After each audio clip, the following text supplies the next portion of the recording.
नमस्कार शेतकरी मित्रांनो, माझी शेती माझा अनुभव. खरं तर अनेक शेतकऱ्यांचे फोन येत असतात शेतीसंबंधी माहितीसाठी.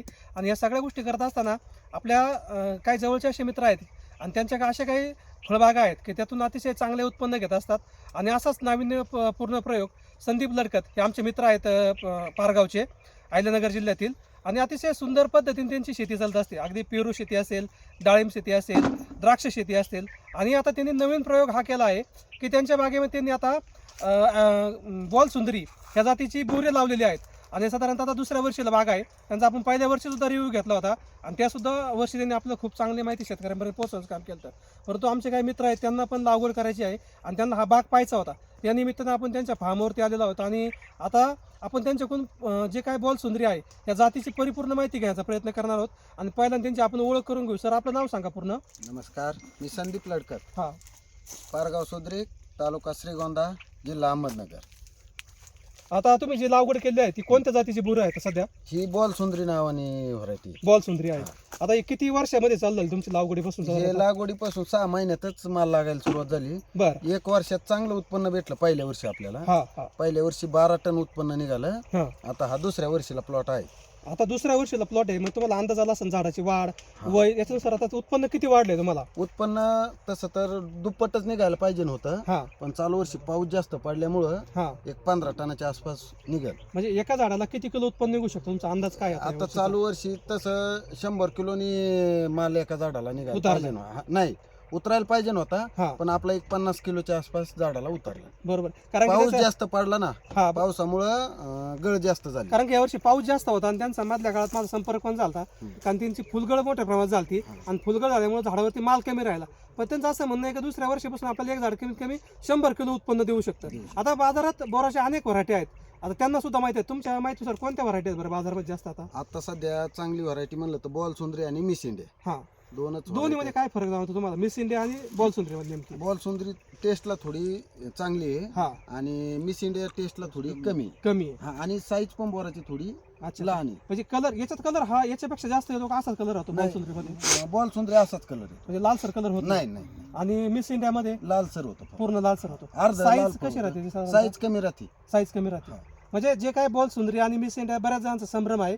फक्त आता बऱ्याच ठिकाणी चौकशी केल्यानंतर, कारण का अनेक बागा पाहिल्यानंतर माझ्या अशा लक्षात येते बॉल सुंदरीचा आकार हा गोल होतोय हा. आणि मिस इंडियाचा थोडा लंबळसर राहतो आणि वरून लालसर कलर असतो. लाल सर्कल. पण टेस्टच्या बाबतीत जर किंग म्हणायचं झालं तर ही बॉल सुंदरी अतिशय टेस्टीला खूप चांगली आहे, चव बी चांगली आहे आणि याची हे पण चांगले आहे. आता जमिनीचा जर विचार केला तर आपल्याला कशा पद्धती जमीन पाहिजे असते बरं बोरासाठी?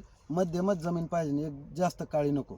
जास्त काळी तुम्हाला काय अडचण जाणवू शकतात बरं, काय वाटतं त्याच्यामध्ये? जास्त काळ्या जमिनीमध्ये जो कलर आहे ना, पिवळसर कलर येत नाही. तेवढा कलर येत हा, नाही. आणि टेस्ट मध्ये पण कमी राहते. बरोबर आहे. खूप महत्वाचा मुद्दा आहे. कारण काय आलं, फळाला जर गोडी यायचं, पेरूच्या बाबतीत पण हाच प्रॉब्लेम बऱ्याच ठिकाणी.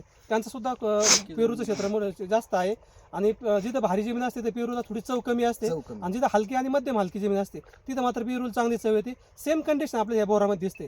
आता याच्यानंतर हे जे काय लागवड अंतर आहे तुमचं, किती अंतर आहे साधारणतः? 16-10 वरती लावलं होतं मी. म्हणजे बऱ्याच शेतकऱ्यांचा संभ्रम आहे काय 12x12, 14x14, 18x18, 14x16, म्हणजे बऱ्याच ज्याच्या त्याच्या क्षेत्रानुसार लागवडीचं अंतर वेगवेगळं घेतात आणि त्या पद्धतीने लागवड करतात. आता याच्या काय बोरीच्या छाटण्या वगैरे असतात, याच्या कधी घेतात शेतकरी बरोबर साधारणतः? आता मी 15 फेब्रुवारीला घेतली होती. 15 फेब्रुवारी. 15 फेब्रुवारी तर मार्च मध्ये पण छाटण्या होते. अच्छा. आणि कुठल्या पण दिवसामध्ये छाटणी घेऊ शकता. बोरीला म्हणजे काय आपण अडचण ऑफ सीझनला घेतलं तरी इतर वेळेस बाहेर निघू शकतो. नाही. हा, तरी पण निघू शकतो. आणि साधारणतः पाण्याचं नियोजन कसं असतं याचं? पाणी उन्हाळ्यामध्ये जास्त लागत नाही, फुटायला पाणी पाहिजे. हा. पाणी हे माल लागल्यानंतरच जास्त लागतं, पण त्यावेळेस पाऊस काळाचा सीझन असतो त्यामुळे काय अडचण येत नाही. आणि सगळ्यात महत्त्वाचा प्रश्न, आता प्रत्येकाला अपेक्षा असते बाजारभावाचं काय आहे आणि कशा बाजारभावाने तुम्ही विकलेत साधारणतः? आज मी तिला 60 रुपये किलोनी जागेवरती चालू आहे आमची. हा. आणि रेग्युलर तसं आता गेल्या वर्षी पण 50 रुपयाने विकलं होतं. बर. तर 2 वर्षाचा तर अनुभव आहे.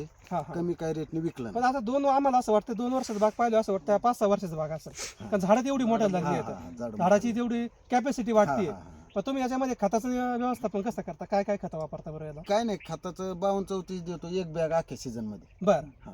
आणि याचा रोगांचा काय प्रादुर्भाव असू शकतो? आळी असते याला, हा. पण अमावस्या पौर्णिमेला फक्त मी आळीसाठी स्प्रे देतो. हम्म. आणि बुरीचा असतो, पण बुरी ज्यादा नाही, थोड्या प्रमाणात राहतो. भुरीचं प्रमाण म्हणजे अगदी फुलात असतं अख्ख्या सीझन मध्ये माझे 12 स्प्रे झाले. अख्ख्या सीझनमध्ये 12 12. त्याच्यामध्ये जास्त कीटकनाशक झाले का बुरशीनाशक झाले जास्त? नाही, कीटकनाशक झाले.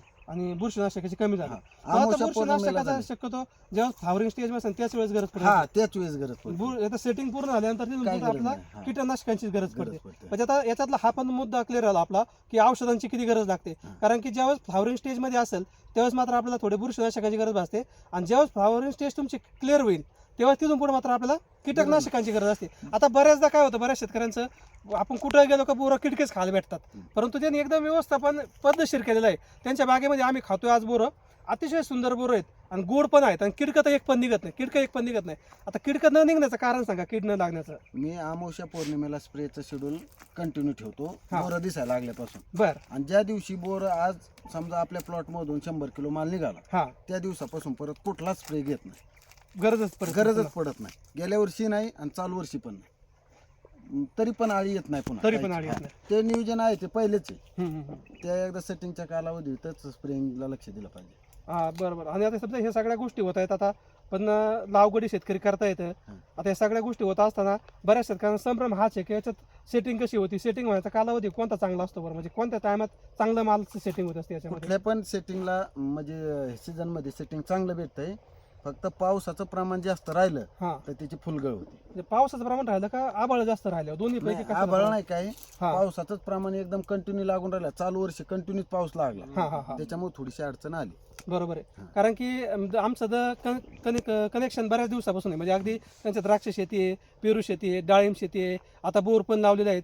आणि अशा पद्धतीने नाविन्यते पद्धतीने त्यांनी केलेलं आहे. म्हणजे एकच नाही, त्यांनी सगळा पेरू लावायचं म्हणजे पेरूच लावून ठेवला. हा. त्यांच्याकडे द्राक्ष आहेत, त्यांच्याकडे डाळिंब आहे, त्यांच्याकडे पेरू आहे, त्यांच्याकडे बोर आहे. म्हणजे कशात ना कशात तर त्यांचे दरवर्षी पैसे होत आहेत. भले डाळिंबाच्या पेरूच्या वर्षी बाजार कोसळले असले तर त्यांचे बोरीचे पैसे झालेत.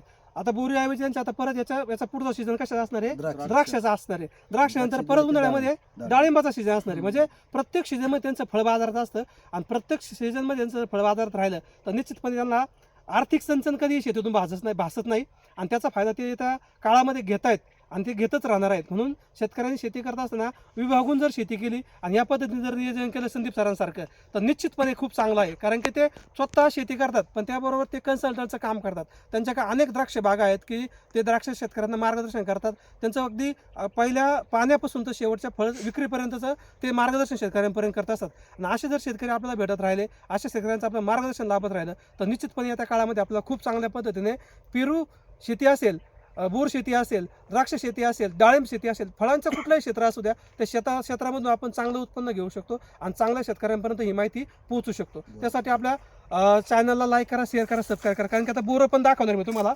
या ठिकाणी पाहू शकताय बोराची साईज दाखवा यांना अशी. हे काय असं, हे पहा अशा पद्धतीने ही बोराची साईज आहे. 70, 80, 90 ग्रॅमपर्यंत साईज आहे. आणि अशा पद्धतीने जर बोराची साईज झाली तर निश्चितपणे सगळ्यांना फायदा होईल आणि चांगलं उत्पन्न भेटू शकतं. धन्यवाद.